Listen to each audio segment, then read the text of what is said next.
Esta noche, mis queridos hermanos, cuando estamos llegando al fin de esta semana, de todas estas noches, queremos disfrutar de un tema maravilloso. El pastor Fernando Zavala estará con nosotros en pocos minutos. Y yo en lo personal quiero invitarles a compartir esta conexión desde ya con todos. Yo admiro la forma de escribir del pastor Zavala. Tengo esta matutina que me gusta mucho, la he leído como 2 o 3 veces y ha sido una lectura maravillosa. El pastor Zavala tiene diferentes libros para la familia. Me casaría de nuevo contigo, es uno que le gusta mucho a los que estamos acá. Oye hijo, tengo algo que decirte, entre otros. Pero sabes, el pastor Fernando Zavala fue pastor acá en Caracas, en la Iglesia del Este, el Distrito del Este, en el año 1980, hace ya 42 años. Qué privilegio poderlo tener esta noche y encontrarnos en la historia con el tema que él nos va a traer para poder así comprender que Dios tiene un gozo eterno para con nosotros. Para aquellos que no conocen al pastor Zavala, fue licenciado o es graduado en licenciado en comunicaciones acá en la Universidad Católica Andrés Bello. También estudió teología en el seminario teológico. También se preparó en gran manera en el University College allá, terminando en Trinidad una maestría, y progresivamente terminó su doctorado en comunicación y psicología evolutiva. El pastor Zavala, un hombre preparado en todos los sentidos, desde el área intelectual, pero también en el área espiritual. Vamos a orar para que Dios lo use, pero también vamos a orar para que Dios te use a ti al compartir esta conexión con todos tus amigos y podamos disfrutar de este hermoso tema. Querido Dios y Padre nuestro, nos colocamos en tus manos para pedirte que uses en este momento a tus amigos, a tus hijos, al compartir esta conexión con muchos amigos y hermanos.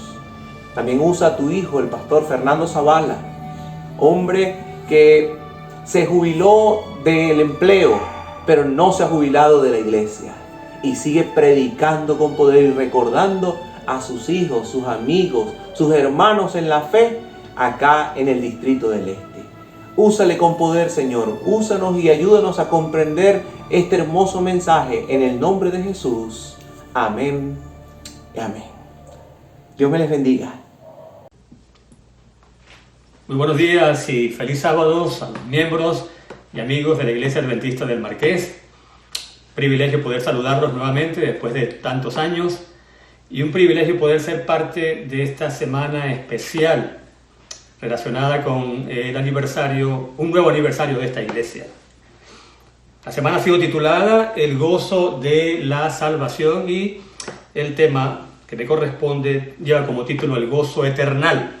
Y quiero comenzar haciendo una pregunta más bien sencilla como para calentar los motores. ¿Qué tienen en común las siguientes tres escenas bíblicas? Por cierto, todas muy conocidas.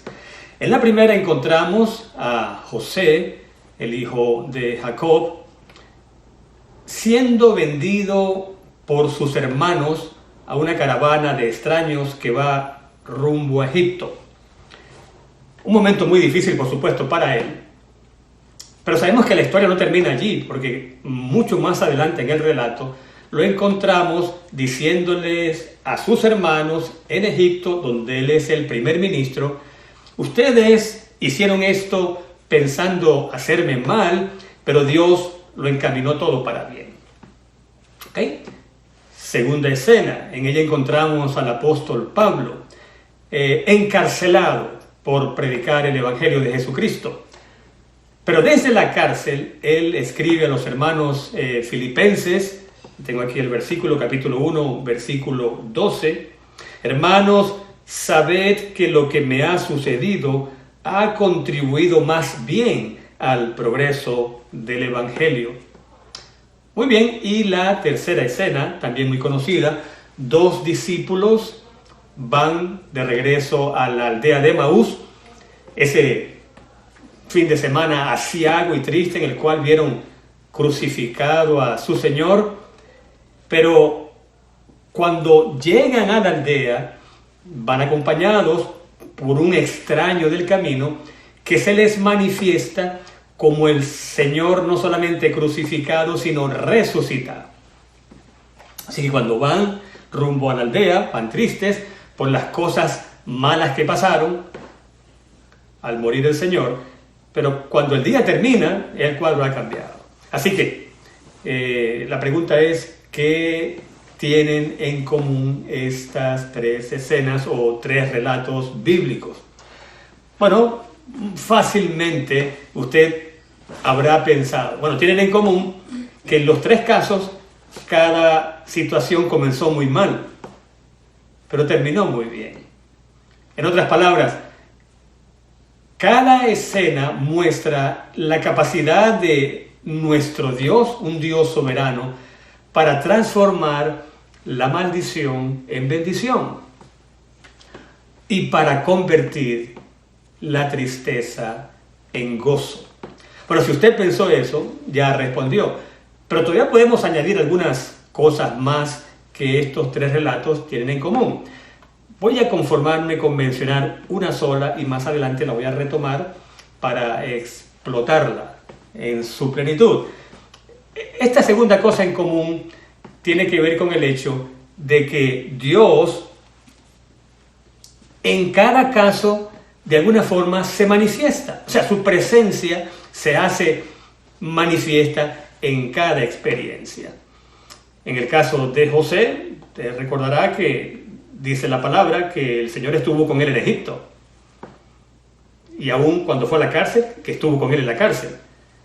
En segundo lugar, en el caso del apóstol Pablo, no dudamos de que así como estuvo con José en Egipto, el Señor estuvo con él en esa cárcel romana.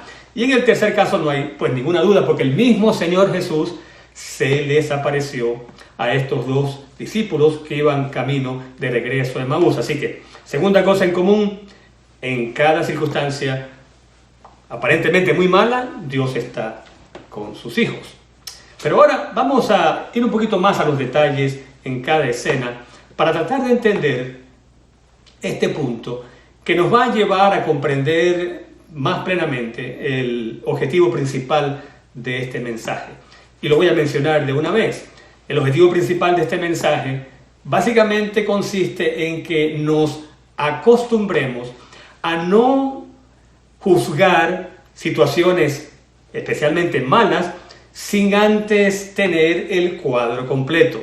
En otras palabras, hemos de esperar tener toda la información, la historia completa, para juzgar si en verdad lo que está ocurriendo es tan malo como parece. Y ya usted podrá imaginarse hacia dónde me dirijo. Porque la gente se pregunta, y muchas veces con razón, ¿por qué hay tanta maldad? ¿Por qué Dios no elimina el mal de raíz? ¿Por qué no lo eliminó allá en el jardín del Edén cuando el pecado se presentó? O mucho antes en el cielo cuando Lucifer se rebeló. ¿Por qué le suceden cosas malas a gente buena? Y para ustedes contar. Por supuesto, incluyamos allí en la mezcla, ¿y por qué esta pandemia? ¿Y por qué tanto dolor y sufrimiento? Bueno, vamos a mirar más en detalle cada caso que mencioné. En el caso de José, por ejemplo, fue una injusticia, una crueldad el hecho de que sus propios hermanos, escuche bien, sus propios hermanos lo vendieran como una vulgar mercancía a un grupo de desconocidos. Eso fue una injusticia que Dios pudo haber evitado. Dios pudo haber evitado que eso ocurriera. Pero una vez que está en Egipto, José es encarcelado también injustamente. Ya conocemos la historia. Dos injusticias, tamañas injusticias, que caen sobre una persona totalmente inocente. Dios pudo haberlas evitado, pero no lo hizo. Y ahora, piense usted, ¿por qué Dios no lo hizo? Porque Dios tenía un plan mayor.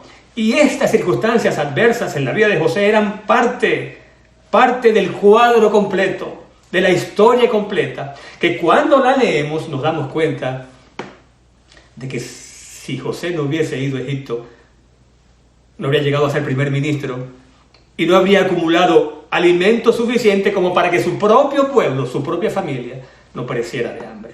Dios necesitaba a alguien, a un representante suyo en Egipto.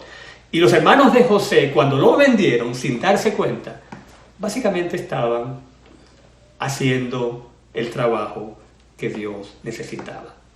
Un representante en Egipto. No solamente José evitó que su pueblo muriera de hambre, sino que además puso bien en alto el nombre del Dios verdadero. Así que lo que empezó muy mal, terminó muy bien, pero solo lo sabemos cuando tenemos la historia completa. Pero vamos al segundo caso y vamos a ir un poquito más rápido ahora, porque es más sencillo de explicar. El apóstol Pablo, en una porción de la Biblia, Pablo explica que ha recibido azotes, que ha sido perseguido, que ha estado en naufragios, que ha sido encarcelado, y sin embargo en un momento dado, en su epístola a los romanos, dice que a los que creen en Dios, los que aman a Dios, todas las cosas les ayudan a bien. ¿Cómo puede decir esto a alguien que ha sufrido tanto? En otra parte dice, si Dios está con nosotros, ¿quién contra nosotros? Pero ha sido encarcelado, azotado, ha estado en naufragio, amenazado de muerte. En una parte de la Biblia, Efesios capítulo 4, versículo 1, él dice, yo Pablo, preso en el Señor. Imagínese usted, preso en el Señor, en otras palabras, que estoy preso por causa del Señor. ¿Cómo dice preso del Señor? Bueno, porque Pablo ve las cosas desde la perspectiva divina. Y él, aunque sabe que está preso y está en una cárcel, no culpa a Dios, no culpa a las circunstancias. Entiende que si Dios ha permitido que él esté en la cárcel es porque algo mejor Dios tiene en mente.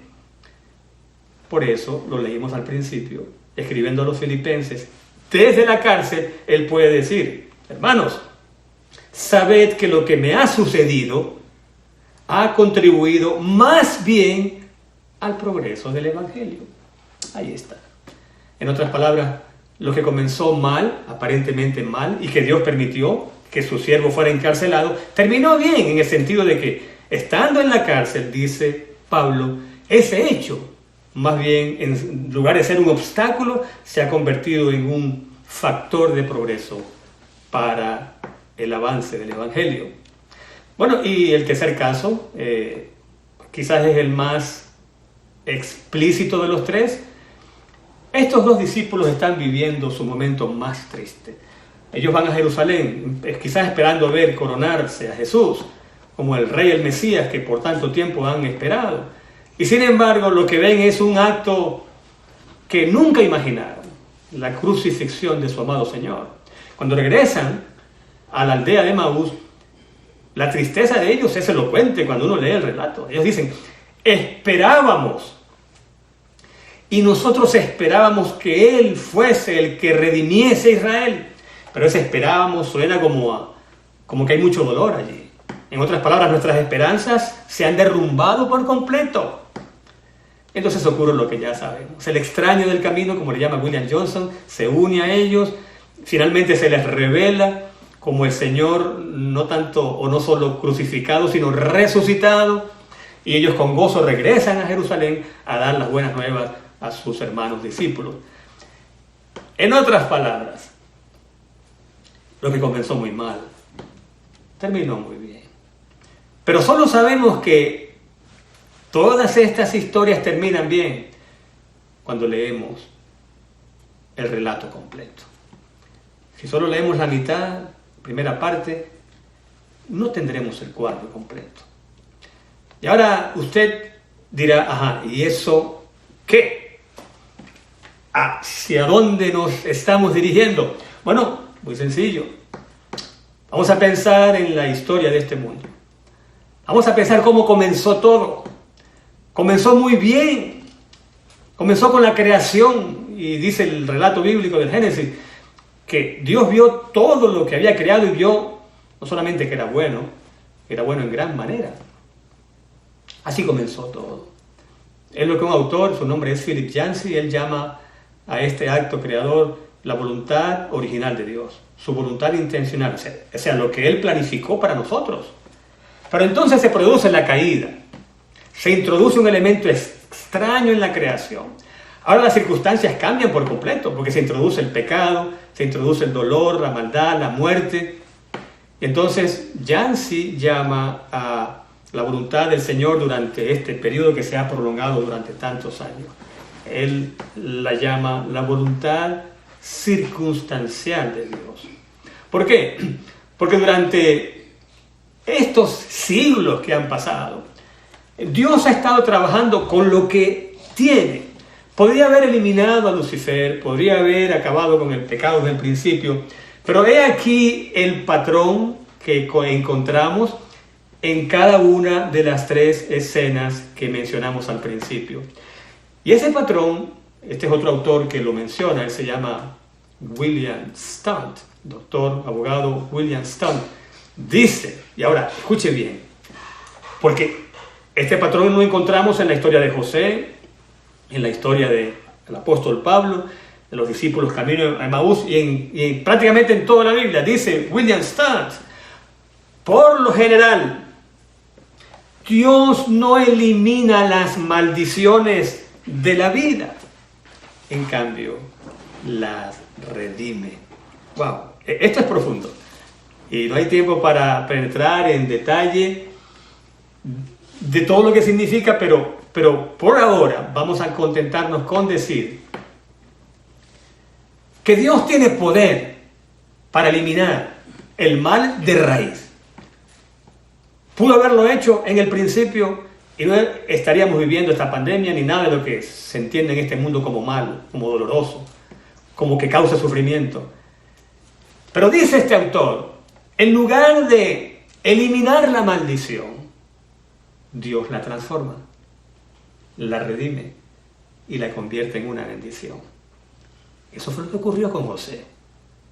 Dios pudo haber eliminado la maldición, pudo haber evitado que hubiese sido vendido como esclavo. Pudo haber intervenido para que esta señora esposa de Potifar no lo incriminara como un violador o una persona baja. Dios pudo haber evitado. Pero esa maldición que significó para José ser vendido, traicionado por sus hermanos y luego encarcelado injustamente, al final se convirtió en una bendición, no solamente para él, para el pueblo de Dios, para el pueblo de Israel y para la humanidad entera. Así trabaja Dios. El encarcelamiento de Pablo pudo haber sido, desde la óptica humana, una maldición. Y mucha gente pudo haber dicho, Él predicando el Evangelio y sin embargo termina en una cárcel. ¿Dónde está el Dios acerca del cual él predica? Pero Pablo mismo dice que a los que aman a Dios todas las cosas les ayudan a bien. Y que su permanencia en la cárcel al final resultó ser una bendición porque ahora los hermanos se envalentonaron para predicar también el Evangelio. Y el caso, por supuesto, de los discípulos camino de Emaús. Bueno, allí, más que en cualquier otro caso, se evidencia el poder de Dios para convertir la maldición en bendición. ¿Por qué razón? ¿Puede haber un hecho más triste en la historia de la humanidad que el mismo Dios que ha venido a salvarnos sea crucificado, sea clavado en un madero después de haber sido humillado, azotado, escupido, vilipendiado? Ese viernes fue realmente el verdadero viernes negro. La maldición, entre comillas, resultó ser la mayor de nuestras bendiciones. Porque ese fin de semana, 2 días después, como el tercer día, como dice la Biblia, el crucificado se convirtió en el resucitado, asegurando así, ¿qué cosa? Nuestra salvación. Así que, vamos a repetir la cita. Por lo general, Dios no elimina la maldición o las maldiciones de esta vida, sino que las convierte o las transforma en bendiciones, o sea, las redime. Pero para poder llegar a esta conclusión, tenemos que contar o tomar en cuenta la historia completa. Lea la Biblia y usted verá cómo el patrón se repite, vez tras vez. El pueblo de Dios en Egipto, cuando sale con las manos llenas de regalos. Cuando el faraón los persigue, bueno, aparentemente era el final del pueblo, porque era todo un ejército bien armado contra un pueblo desarmado. Y sin embargo, Dios separa las aguas. La aparente maldición se convirtió en una bendición porque el pueblo cruzó en seco. Y el hecho quedó registrado como una muestra del portentoso Dios al cual servimos y de su capacidad para transformar la maldición en bendición. Y les menciono algunos, como para dar una idea completa. Esther, la reina Esther, Mardoqueo, viendo cómo el malvado Amán amenaza con destruir al pueblo de Dios. ¿Cómo terminó la historia? Bueno, hubo un decreto de muerte, pero que al final resultó ser una bendición. Y puso en alto el nombre de Dios. Elías en tiempos de Acab y Jezabel, profetas de Baal por todas partes, el culto al verdadero Dios prácticamente había desaparecido. Y sin embargo, la aparente maldición se convirtió en una bendición cuando en el Carmelo, Dios a través de Elías acabó con los profetas de Baal y de Acera. Bueno, la lista es larga. Toda la Biblia está llena de ejemplos, pero el patrón es este. Mi hermano, mi amigo, mi hermana, mi amiga, servimos a un Dios que tiene poder, que tiene la capacidad de transformar maldiciones en bendiciones, capacidad para convertir la tristeza en gozo. Pero para poder llegar a esta conclusión, hemos de mirar el cuadro completo. Y para mirar el cuadro completo, tengo que mencionar la tercera fase de la historia de la humanidad. Hablamos de la creación, ¿de acuerdo? La creación expresó o puso de manifiesto la voluntad original de Dios, de que todo fuese bueno. Pero entra el pecado, se produce la caída, y ahora, ese no es el plan original de Dios. Entra el dolor, entra a este mundo la tristeza, la muerte, etcétera, etcétera. Entonces, esa no es la voluntad original de Dios, pero ahora entra en juego su voluntad circunstancial. Esa voluntad circunstancial consiste en que lo malo que ocurre, de alguna manera, Él lo transforma en algo útil para el progreso de su evangelio, para la predicación en todo el mundo y para que se introduzca la tercera fase. Vimos la primera, la creación, la segunda, la caída. ¿Y cuál es la tercera fase? La restauración. Y con la restauración volvemos a la voluntad original de Dios, que es su voluntad final, que es que las cosas vuelvan a ser como eran al principio. Cuando se produzca la restauración de todas las cosas, precedidas por supuesto por el regreso de Cristo a esta tierra, entonces tendremos la historia completa. De paso hay una historia que cuenta un autor muy conocido, su nombre es Max Lucado, y él cuenta de un anciano campesino que tenía un hermoso caballo que en el pueblo todo el mundo quería comprar, pero él por nada del mundo quería vender su caballo, y llegaban los que ofrecían dinero y él por nada aceptaba ninguna oferta. Pero un día, dice el relato que cuenta Lucado, el caballo escapó. Y entonces los pueblerinos aprovecharon las circunstancias para venir a restregarle en la cara que se había equivocado al no venderlo.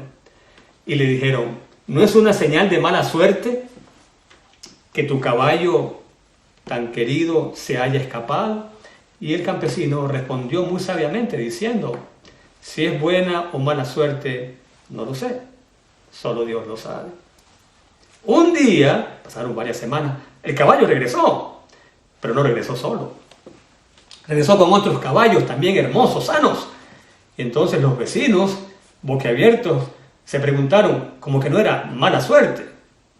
Regresaron a la casa del campesino y le dijeron, como que no era mala suerte que tu caballo se haya escapado porque regresó con otros. Entonces el campesino, muy sabiamente de nuevo, les dijo, si es buena o mala suerte, yo no lo sé, solo Dios lo sabe. Pero ocurrió entonces que varios días después, su muchacho adolescente, su hijo adolescente, tratando de montar a uno de los caballos, se cayó y se fracturó una pierna.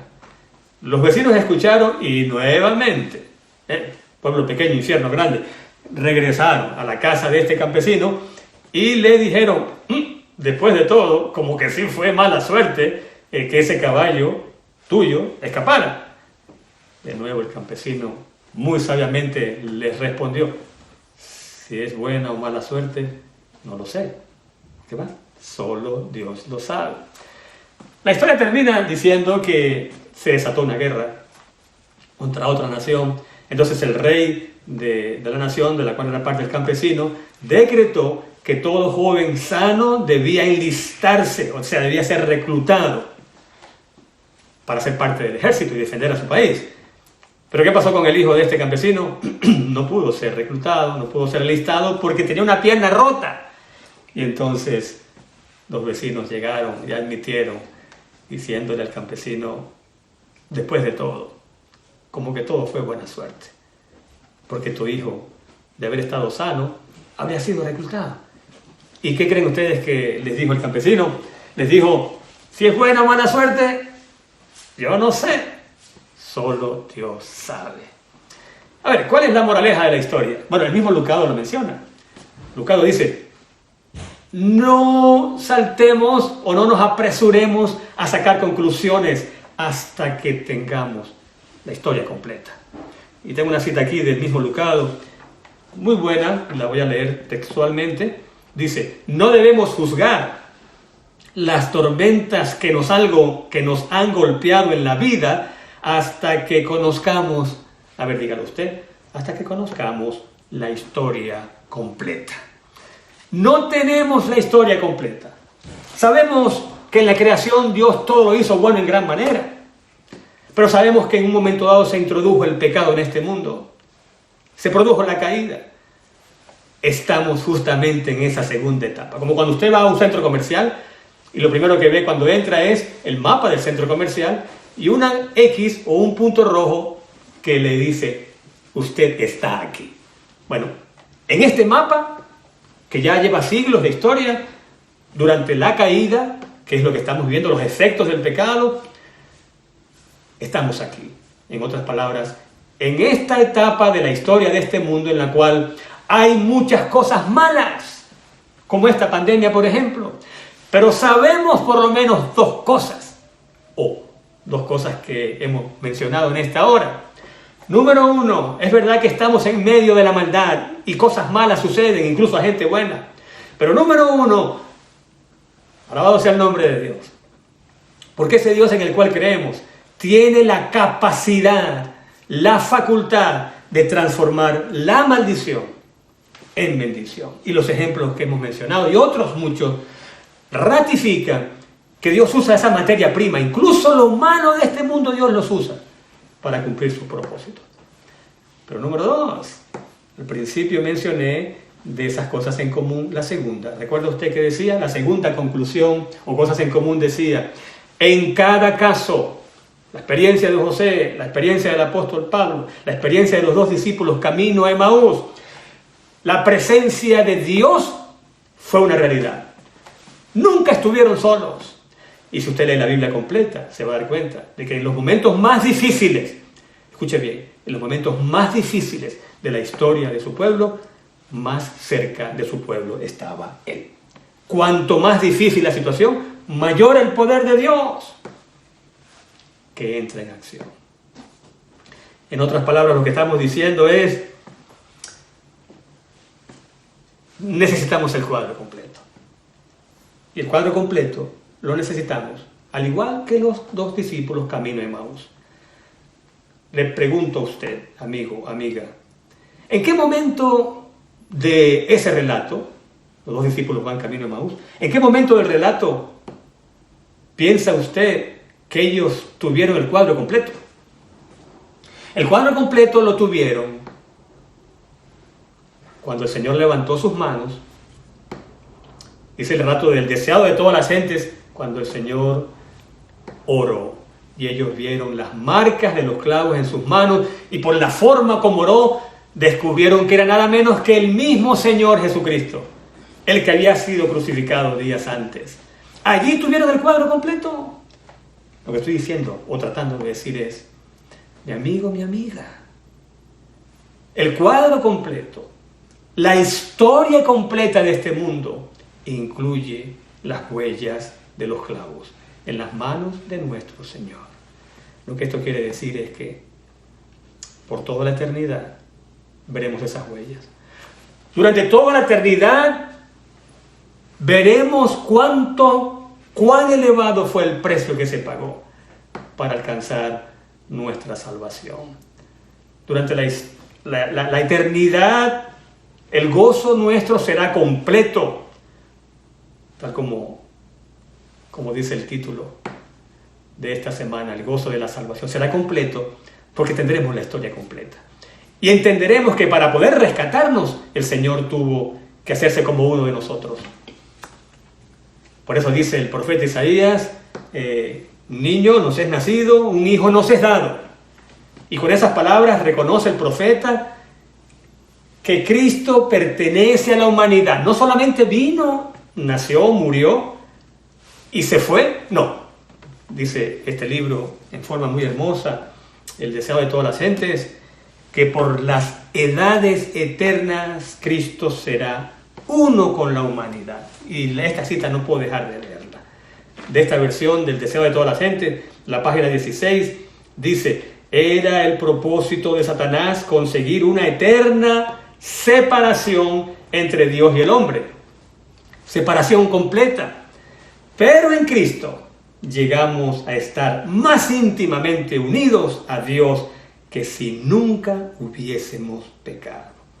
Al tomar nuestra naturaleza, el Salvador se vinculó con la humanidad por un vínculo que nunca se ha de romper. Así que, gracias a esos clavos, a esa, entre comillas, maldición, nuestro gozo será eterno. Nuestro gozo será completo. Porque por las edades sin fin veremos hasta dónde estuvo Dios dispuesto a llegar para convertir lo malo en bueno, para transformar la maldición en bendición y para convertir nuestra tristeza en gozo. Si en este momento hay muchas cosas que no entiendes por las que se están viviendo en el mundo, consecuencia de esta pandemia, si no hay cosas o hay cosas que no entiendes a nivel familiar, personal, de tu salud, etcétera, que no están marchando bien, recuerda 2 cosas, por lo menos 2 cosas de lo que hemos dicho.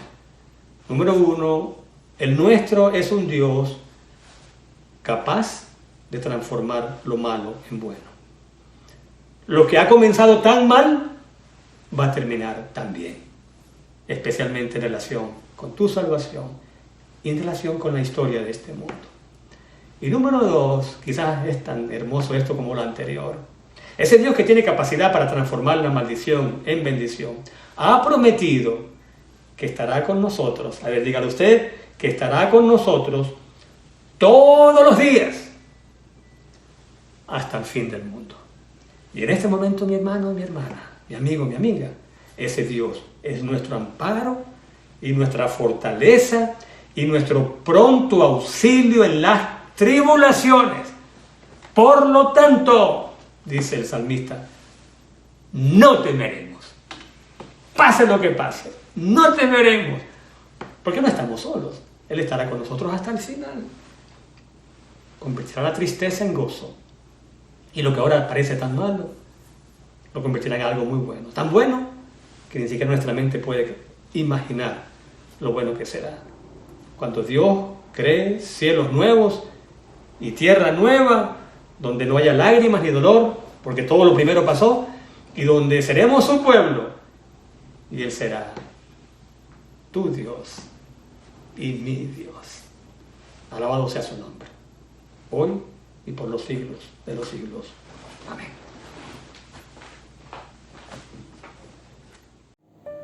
Damos gracias a Dios porque, mis queridos, el gozo nos va a acompañar a la eternidad. Y hoy estamos gozosos porque la salvación está con nosotros. Damos gracias a Dios porque ha usado a su hijo, el pastor Fernando Zavala, pero también te usó a ti. Porque hoy tú y yo somos el instrumento de salvación para decirle al mundo que Cristo viene. Así que si conoces a amigos y hermanos que hoy están sufriendo, están desilusionados, tristes, dile, mira, tu vida puede llegar a un gozo eterno. Ven, acepta a Jesús, busca a tu hijo, busca a su hijo, busca a su Señor y Salvador, Cristo Jesús. Y si busca a tus hijos, a tu familia, a tu esposa, y ven y está con nosotros mañana en la iglesia, acá en el Parque del Este, en diagonal a la Plaza de Chacao, en el Parque del Este, allá en la Quinta Chepota, allá diagonal a la Panadería Coimbra. Cualquiera de nuestras iglesias en nuestro distrito te está esperando mañana para que disfrutemos del gozo de la salvación. Vamos a orar, mis queridos, y que Dios nos bendiga. Querido Dios y Padre nuestro, gracias por tu cuidado, gracias por tu amor.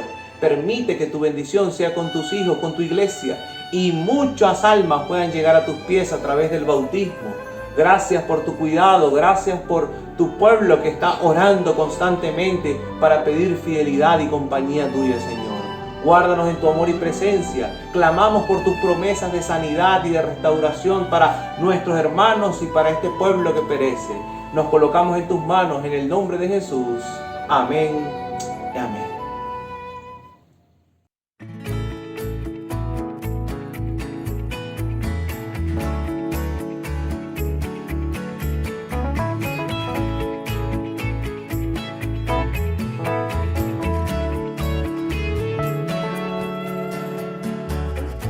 Espero, pronto el día vendrá. Todo el mundo reconocerá.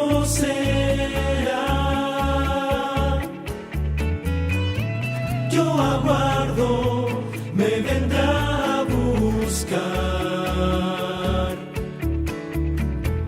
Toda lengua lo confesará.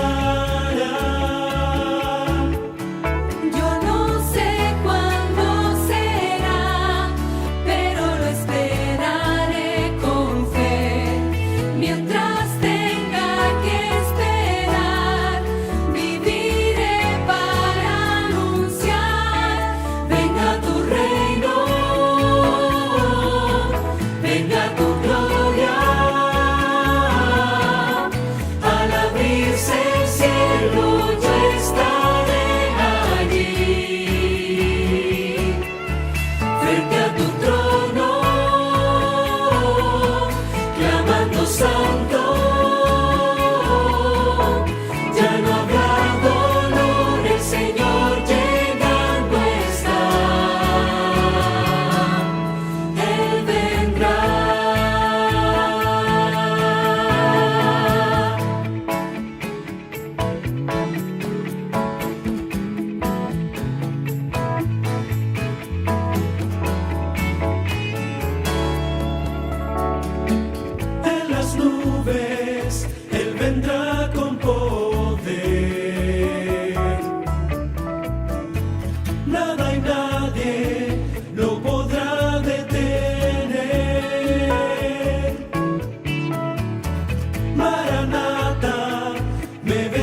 venga tu reino,